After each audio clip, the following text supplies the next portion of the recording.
can be seated. I don't know if you've noticed it or not, but I'm wearing shorts today. That may have eluded you, I don't know. But if you came in this morning, you're a guest, you may be wondering, why is he wearing shorts? If you came in that way without knowing the backstory of why I have shorts on, then you would miss it. Just like the story I'm about to tell you in just a little while. If I just went to the story without telling you the backstory, you would miss it. You would miss the impact and you would miss the whole gist of it. You would just miss it. Now, if one were going to miss it, what would it be? It would be this: community matters. Community, you might want to write that down. Community matters. In fact, community has always mattered. In fact, it's always mattered to God from the very beginning of creation. When Adam and Eve were created, they were created to be in communion with God. And so you might say that that was the very first time that a community was developed. You see, communities are important because they allow us to do so many things that we couldn't do by ourselves. They can provide safety, a place to learn more, a place to get help, a place where you might help someone else. And the list could go on about how community can do more if we do it together than we could do ever on our own, because community what? Matters. Community matters. This has never been more prominent than a time that I was at Sacred Heart Monastery in Coleman. Anybody ever been to Sacred Heart? Now I'm going to give you a little something for free, all right? It's called a monastery now because before Vatican II, it was known as a convent because it only houses females. And then they also used to wear what you would think of as the penguin suit, right? The habit. And now after Vatican II, the Pope said, no, you living in a cloistered community, and you can also wear clothes other than the habit. And so now you see many nuns wearing just regular, as we used to say, street clothes. So we happened to be there one day, and I've got some friends with me because I've introduced you to my friend that's a nun, Sister Madeline Contorno. And on this particular day, I was carrying a group that had not been on the tour before, and so we were walking down those dark halls, and the woodwork is very ornate, and it looks just like you would think of as a monastery. It is awesome. And then as we are walking along, now, you're going to find this somewhat strange, but you're thinking, well, we figured that from you, right? But I wanted to go to the cemetery because I had been before. Others had not been. So I said, would you take us to the cemetery? She says, yes. Because if you don't know the backstory, you're not going to get it. Because community matters. And so we're on our way out. And she says, look over there, that's Sister so-and-so. And we don't think she's going to live much longer. In fact, it may be a matter of days. And so we each come down and we take turns taking care of her. You see, they understood what a community could do together. And then we start to go outside, and we get out on the paved road that leads to the cemetery, and she begins to, in vivid detail, tell us what it's like to attend a funeral in a monastic tradition. And she said that the casket will go before, and then the nuns will follow. She began to paint the picture as we walked with them. We eventually reached the cemetery, and she opens the gate, and all the cemetery includes is just a lot of very plain-looking white crosses with the names of each sister on them. And she would go over and she would point out a particular sister. Oh, that's Sister Marie. Sister Marie, wow, she made the best chocolate chip cookies. It would smell up the entire monastery, and we just had to have them. Oh, I wish you could have met Sister Marie. She'd come over and say, oh, yeah. She'd go to another cross and say, this is Sister Ann. Wow, if you could have gotten to know her. She was a lawyer, and she worked in Birmingham, and she did so much good work for the poor. But Sister Ann, and she would make up something, about her, like, Sister Ann didn't like you touching her stuff, things of that. And the reason she knew all of that is because she got involved in her community. She took time to get to know people. Well, back to our story. The one where you're going to miss the impact if you don't get the story that comes before it. The story is a very curious story. It happened long ago, and it happened so long ago that it was once in one big book that then became two books that now you find the story in one book. Get it? It was once one book that became two books that now resides in one book, and that would be the book of Acts. Now, some people will let you believe that it's about the Acts of the apostles. Go through and read about that. But if you study it much deeper, if you dig down into it, what you're going to find is it's really the acts of the Holy Spirit. And the Holy Spirit's going to go in and do all of these awesome things, and you can go read about it yourself. But it was originally a part of the book according to Luke, the Gospel of Luke. It was together. In fact, if you want to know a lot about Acts, you need to go read the story that comes before, which would be the Gospel according to Luke, and read it all as one narrative. And so, that's kind of how it came to be. And now we're going to get down into what we as the Christian community know is the book of Acts, but it's just one sentence that we're going to be driven to by God, I think, this morning, and it's this. They devoted themselves. You can turn in your Bibles if you want to, but we're going to be finished reading it before you can get there. They devoted themselves to the apostles' teaching and to fellowship, to the breaking of bread, and to prayer. They devoted themselves to the apostles' teaching and to fellowship and to the breaking of bread and to prayer. Now, if you read just this sentence, you're going to lose the impact of why we had to go to Acts 2:42, because the backstory actually happens after Peter's proclamation at Pentecost. Now, Pentecost, you may have heard the word, is 50 days after Easter, and the big deal that happens on Pentecost is we believe that was the birth of the church, that the church was born on that day. Many people will be added to the church on that day. Crazy things happen. People that spoke different languages started to understand one another. It would be like going up north. You already know where I'm going, right? And understanding what they say. Or if you're from the north coming down here and saying, hey, can you finish the sentence? That southern drawl is killing me. Well, that's what happened that day. They all started to understand each other. And that's where the real miracle, not that they all were speaking different languages, but the real miracle is that they actually understood languages that weren't theirs. And the church was born. So how does that affect Acts 2:42? Well, it affects it in every way. In fact, it's better said, I think, by Will Willimon, who says this. And as I read this, think about, has this ever happened in your life? If Acts were written from a purely contemporary point of view, we might expect all of the uproar of Pentecost, Peter's moving sermon, and the crowd's eager response, as reported in 2:1-41, to be the end of the story. I mean, pretty cool things happen. You know, the birth of the church, right? That's pretty awesome. But no. It says contemporary religious life is plagued by momentary enthusiasm, periodic outburst, and superficiality. In fact, in contemporary parlance, it says enthusiastic, literally filled with God, is a virtual synonym for a short-term high that does not take root in long-term commitment. So we become suspicious of religious emotions, suspecting that all this charismatic fuss and bother will amount to little. The claim that there were added that day about 3,000 souls moves us today very little, even though Luke intends to impress. We have seen these revivals. We've seen these outbursts of piety come and go. But Luke will not leave us there. Instead, he shows an immediate embodiment of the Pentecost enthusiasm with Acts 2:42. Does any of that sound familiar? Have you ever been in a place where you had a sudden spiritual high to only find yourself wondering, how did I end up here? Maybe you've been on a mission trip and you had that cry night, or maybe Camp Sumatonga or some youth camp somewhere in your life, and you had that big night where everybody shares their testimonies. You're thinking, I'm going home and I'm going to live for Jesus, only to find 6 months later you're wondering, wow, I'm doing anything but living for Christ. Or maybe you've had a good run with God somewhere in your life, but you faded before you reached the finish line. That has happened so much to people over the last 40 years. People that have been active in church, and then somewhere, church just faded out. And they sit there and think, how did I end up here? Anybody do that? Do the boomerang in church? It's a very common thing.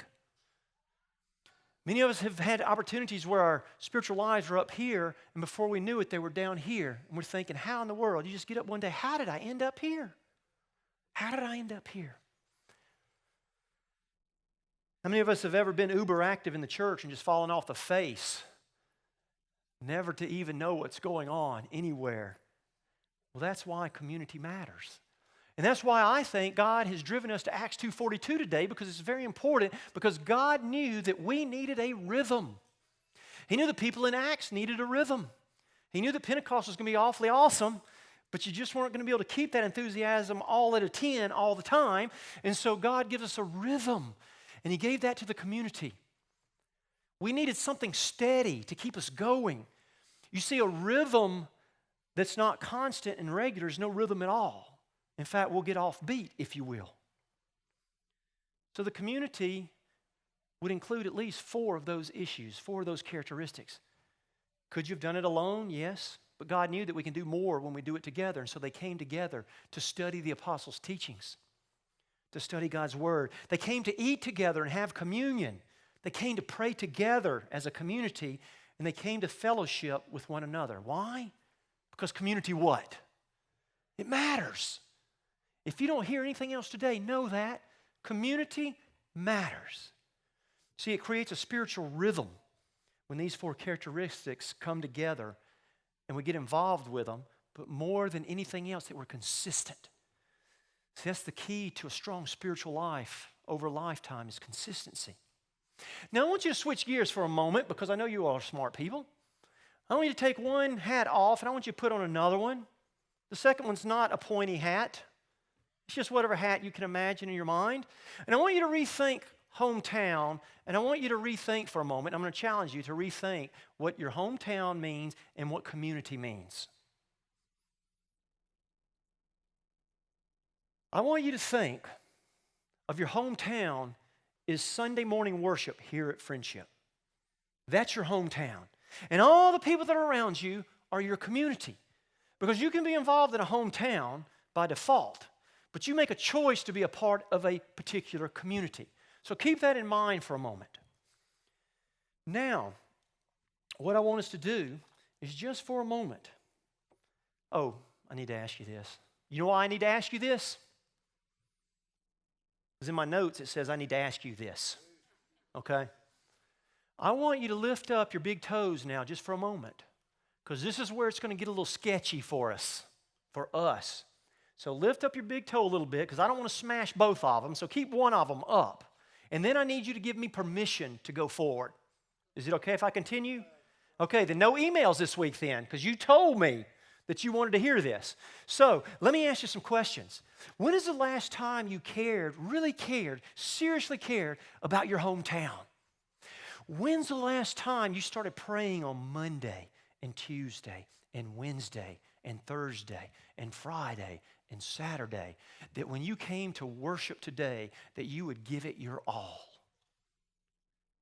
And take away the idea of, hey, what did I get out of it? But God, what did and can I put into it? Because you don't want to leave and God say the same thing. Wow, I got nothing out of my people today. Because we come to give and worship. When's the last time you really prayed about this thing called worship? When is the last time you cared or got involved in the friendship community with those around you or other activities in the church? So many times we have a meet and greet and we say hello, and that's all we do. I could probably right now go and just arbitrarily pick somebody out and have them come up front and embarrass the stew out of them, and then ask you, tell me everything you know about this person. Now, at that point, if you're still seated, you're not up front, you're thinking, I'd rather be up front because they're not going to have to say anything, and now I'm on the spot. How much could you say about, just look across the room and look at the people here. Who's here? If you're not a guest, that's cool, I understand that. Could you say something about and tell a little bit about who they really are? How many weeks have you been coming to your hometown of worship on Sunday morning without becoming involved in the community?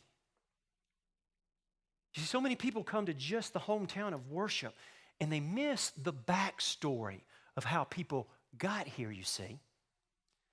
This week I decided to get closer to my community. My community actually really consists in a big way of our staff. And we have an incredible staff. You see, I was joking around this morning that I spend more time with Jody Hooven here in the back than I do my wife here on the front. Have you ever thought about that? If you're still working, you spend more time with those at work than you do with your families usually. So I decided I wanted to know my hometown more. I've said hello to them before, just like you do on Sunday morning. Sometimes you can go up to somebody and say hello, and if I ask you, tell me more about that person, you say, well, they have a firm handshake, and they say hello, and they've got a good hug. And that may be it. And so this week I decided to change that. I decided to go and ask, tell me something about your hometown. Tell me something about your community, because I want to get all up in your business. I want to be a little nosy. And so I thought the only fair thing to do would be to share my stuff with them first. And let me ask you a question. I've mentioned it many, many times. How many people, my wife can't play, Jody can't play, staff can't play on this one, but how many of you remember my hometown? Where was it? Montgomery, that's right. And in my hometown of Montgomery, there was a smaller community called Eastbrook. And that's where I kind of grew up. And if you went to Eastbrook, it was an awesome, or as Kid President says, it was an awesomer neighborhood that you could ever imagine. And if you went there, you would find my friends, Danny, David, and Tim. And we did some incredible things in my community. In fact, I remember there was a time when we all decided to get CB radios. Anybody own a CB radio?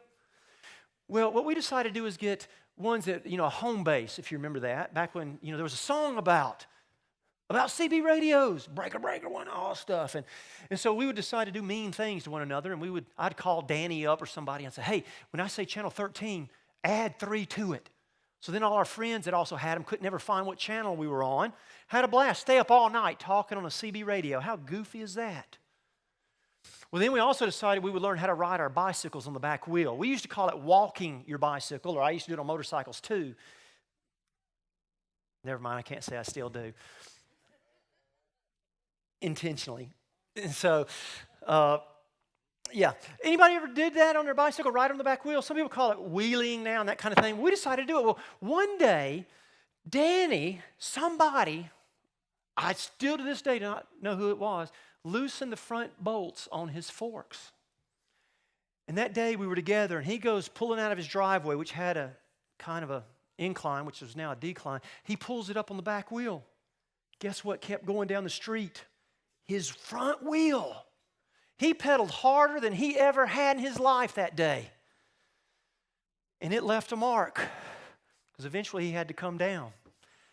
It left a mark on Danny, much less his bicycle. Then one day we'd gone swimming together, because we did a lot of things as a community together, and we hear on the radio on the way back that his house is on fire.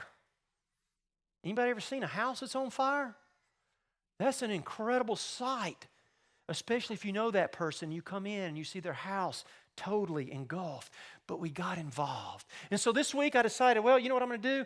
I'm going to talk to those that are a part of our staff. And so I did. Some things you may not know, because it's an awesomer staff too. How many of you know Lauren Hart, who takes care of our nursery ministry? Okay, there's Lauren. You can see her up there. We're going to keep her picture up there. Here's something you may not know about Lauren. She used to hang out with friends every day. Grandparents lived 2 houses down. She rode bikes, fished, and rode four-wheelers, she needed to say this, all unsupervised.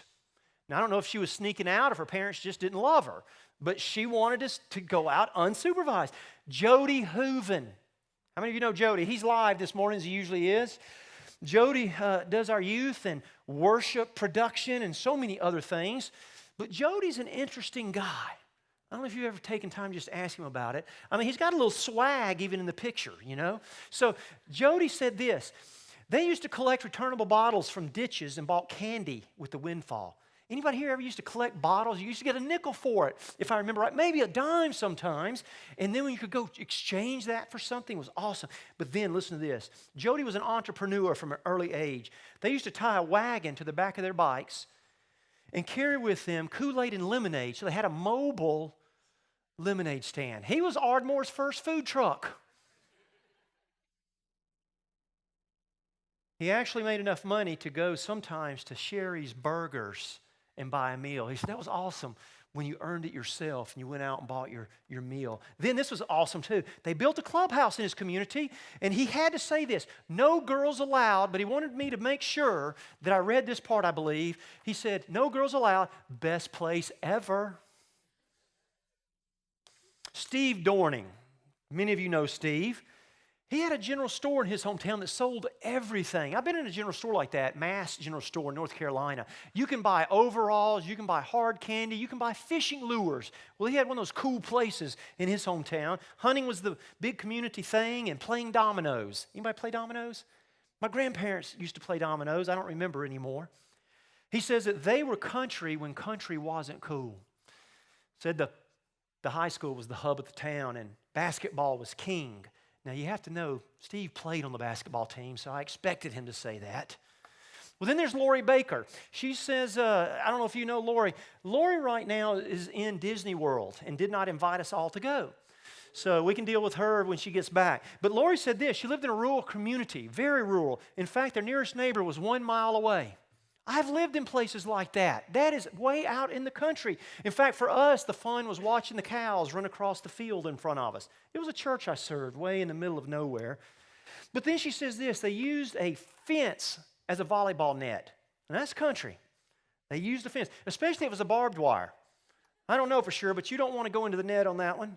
She once visited some neighbor girls who locked Lori and her sister in the outhouse. Now, let me ask you, have any of you been in an outhouse before? Now, keep your hand up if you've actually used an outhouse. You don't want to be locked in there, do you? No, you don't. Well, she learned to drive on a tractor.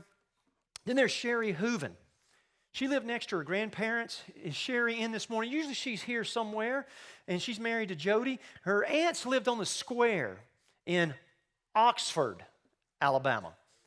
And said that she used to go down to her aunt's house, and they had this big banister, and they used to take turns sliding down the banister for half the day. Spent her summer shelling peas and shucking corn. You ever done that? That is rough on the thumbs. She would walk to the drugstore and get a Coke for $0.25. That tells you how long ago it was. Celia Jackson. Now, this was interesting. She lived in Nashville. She used to climb this fence at her house that was made of stone that just happened to be left over from the Civil War. Now, somewhere, isn't that a foul to be, climbing on a historical marker like that? I don't know, but she did. And her best friend and her attended Catholic school. One year, now listen to this. This is crazy. One year, a boy dared her to dive into a pile of sand. She did it. Broke her arm. But she was proud to say that she had to admit it was a cute boy.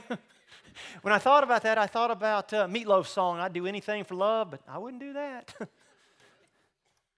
Nikki Caldwell, trouble child. Yeah, she attended 8 elementary schools in 3 states. 8. A state could not contain Nikki. She went to 3 different states. She didn't have the same home for more than 2 years. She was editor of the yearbook in high school. She once walked over 10 miles to visit a boy working at Kmart. And it's not her husband now. But he must have been a looker to walk that far. And then Nathan Venegas. He was right here just a few seconds ago behind me. Nathan grew up in Mexico City. His parents were missionaries. You may already know that. But I don't think you know this. He used a fake ID to sneak into the country club in Mexico City and eventually got busted. And he told me in his email, he doesn't think to this day that his mother knows. I know his mother. If she knew, he would know that she knew. And it would not be pretty. He was in the 1985 earthquake that ranked 8.5 on the Richter scale in Mexico City. Eventually moved to Haleyville, which is, Haleyville's claim to fame is they were the birthing place of the 911 system. You may not know that. Anybody know that? That's where the first 911 for the entire country started, was in Haleyville. Who thought it? Then he loved cruising in his friend's Buick, and he was also in the drum line at UNA. Then there's Corey Lawson.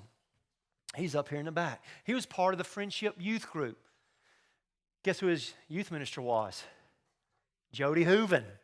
You see how being a part of community just kind of helps things out? We can do more together. Now he does all kinds of things for us in the tech booth. But not only that, he got very interested in films. And so in high school, he made a full feature-length film. And not so long ago, he had an opportunity to do the sound bed for an indie movie that is going to be a documentary about an event that takes place in Phil Campbell. Now, I don't know if you've heard of this event, but every year in Phil Campbell, every X amount of years, they get everybody in the country to come to Phil Campbell that's named, guess what? Phil Campbell. And so it was very awesome. I got to see a little bit. Can I say that, Corey, that I got to see some of it already? Okay, all right, he gave me a thumbs up. That's all I can tell you, though. Sworn to secrecy. The friendship community together can do more than if we try to go alone. It's a place to get to know one another, and it's a place to get involved. It's a place to come to your hometown and be fired up about worship, but it's also a place to come and get to know your community and all the events that take place. Now, if you wanted to, if you wanted to take the next step, you can find this on the back of your handout. If you want to know what the next step is to get closer to what we're talking about, it would be this. Number one, remember that the community of Acts consisted of the apostles' teachings, the breaking of bread, fellowship, and prayer. That's key to the Christian community. But not only that, they did it consistently. And they didn't do it alone. They came together to do it all. The second thing I'm going to tell you is I'm going to beg this morning. Not the first time, you know. I want to beg you to do something radical today. You see, if you want to talk about a next step, this is the next step that you can do today. I want to challenge you, and I know this is bold, I want to challenge you to change your plans for this afternoon, whatever they were, unless your plans were to come to the picnic today. This is going to be a time for all of us. We have church-wide picnic today, rain or shine. All you have to bring is a side item. We're providing everything else. But it's going to be a time that I'm going to take to get to know the community here better. So I'm encouraging everybody to come out tonight and to also, when you see someone, ask them where their hometown was and what's one thing you remember about it, so that we begin to know each other much, much better. You see, I want you to become active, not just in the hometown, but in the community aspect of the church. Now, I know that's a lot to ask, to rearrange your afternoon, but I'm going to encourage you to do that, because after the picnic, we're going to come and worship. See, we'll be doing all of Acts 2:42 today. We're going to come back and worship for our summer experience with God. The youth band will be playing. This is where you see those goofy videos usually of me dancing on people's Facebook pages. This is where it takes place. And so we'll come out, we'll have a great time. If nothing else, you can come out, you'll laugh till your stomach hurts at me. And then after that, they will go to their classes and we can help out in some way. So I want to encourage you to do that. Now, this week I had an opportunity to spend some time with another community that I'm involved in, and that's with other Methodist ministers. And we were at a thing that we do once a year. We all come together for what's called the North Alabama Conference, annual conference. And this year while we were there, something happened that just broke my heart. They had the bishop read the names of the churches that were closing in June this year. Believe it or not, churches close all across the country every day. Every day. But she did something interesting. She said, I want everybody that's been involved or touched by that church to stand. And many of the rooms stood, and we were at Birmingham Southern, and the place was packed. And I began to wonder how sad that must be to stand and know that church that has such an impact on your life was now closing its doors. And I began to wonder, had they failed to get actively involved in their community and in their hometown?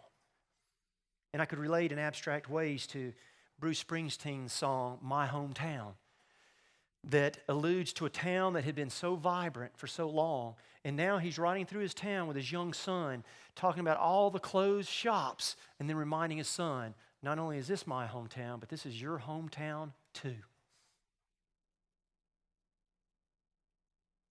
And to kind of close us out this morning, our short time together, while I was there, I heard a bishop tell a story about he was in his community, somewhat rural community, and all of a sudden there was going to be this brand new drugstore called Eckerd's. I think it's bought out by Walgreens now. But the Eckerd's was coming to town and everybody got fired up about it. They were excited about a drugstore of all things, but it was a very nice building, and they even had a grand opening, and much of the town showed up. And he said they came in and they began to talk about how great this drugstore is to have it in our hometown. In our community, we have a chain drugstore now. And then they started thinking and reminiscing. You know, what used to be here? What used to be here before this drugstore was here? And they start talking about it. And they can't remember. And then a little while later, somebody remembers. They said, I remember now. It was a church. The church used to be here. He said, how could that be? How could a church be here and it leave and we don't even know it? We don't even remember it. It was a place. It was a place in which we worshiped. We baptized our kids. We married. We buried. We sung hymns together. How could it just go away and people not even remember that it was there? Churches never in their life think, we'll ever close. We'll never close. But the key to that is getting involved in your hometown and inviting others to come live in your hometown and also getting to know the community that is in your hometown. And that's what I'm very excited about, is that I also heard a song this week in which someone was excited about their hometown and all the great things that were happening in their hometown. And I want to tell you, this hometown at Friendship and this hometown here within that, this community, at least on my watch, is not going the way of Bruce Springsteen. Because I am proud of my hometown. And I'm proud of my community. And I want to get to know my community better. I want to get to know you. Because I want my community to stay strong. Because here at Friendship, we love God, we love others, and we serve, and we do it well. So many things are happening. You see, my community is going strong, and it's going to remain strong because we understand Acts 2:42, and we're going to do it consistently. And I think that's important because I think, because I know you, that you will rise to the occasion. Why? Because you already know that community what? Matters. Hope I'll see you this evening. In Jesus' name, amen.